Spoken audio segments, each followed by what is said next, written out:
Welcome to day 50 of our graphics and multimedia course.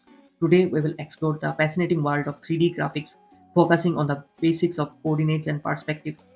This season sets the foundation for everything we will later build in modeling, animation, and 3D environments. Let's begin by understanding what 3D graphics actually are. Unlike 2D visuals that only offer height and width, 3D graphics include depth, adding a third dimension. We see 3D in video games, animated films, architectural models, and immersive technologies like VR and AR. It's all about creating visuals that feel real by simulating depth. To work in 3D space, we rely on the Cartesian coordinate system.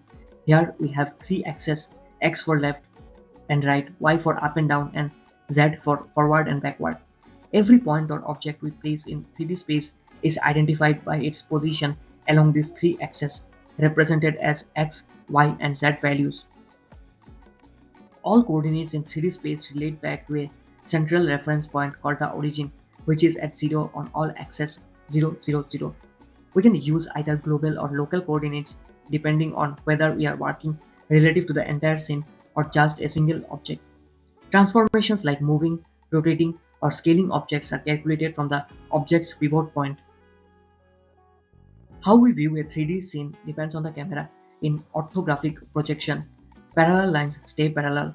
There's no sense of depth, but with perspective projection, lines converge at a vanishing point, mimicking how we naturally see the world.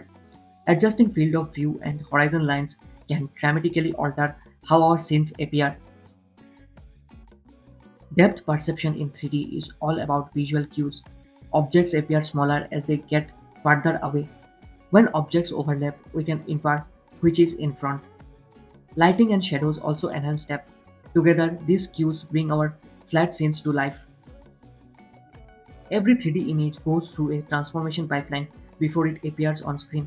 We begin in model space, where objects are defined. Then we move through world space, view space, and eventually clip and screen space. Each stage progresses geometry and positioning to create a realistic final render. To practice these concepts, we can explore tools like Blender and PicsArt. Blender offers a complete 3D environment, while PicsArt is great for beginners. Let's try navigating the viewpoint, placing a cube, and experimenting with different camera angles. This hands-on experience reinforces everything we have learned so far.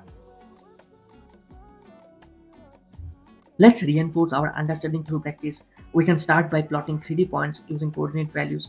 Then we'll match different projection types to sample views. Finally, we will sketch scenes using 1 point, 2 point, and 3 point perspective, each giving us a new way to visualize depth and space. Now it's time to apply what we have learned. Let's create a basic 3D scene with at least 3 objects placed at different depths. We will annotate their coordinates and include notes on how the camera angle affects their appearance. This assignment helps us think like a 3D designer. Today we have built a strong foundation in 3D graphics. We have learned about coordinate systems, explored orthographic versus perspective views, and understood the importance of depth cues. These concepts will guide us as we move into modeling, animation, and beyond. To continue exploring 3D graphics, we can dive into books like Digital Modeling by William Vaughan or explore hands-on tutorials in Blender and PicsArt. For more advanced explorations, tools like SketchUp, Unity, and Unreal Engine await.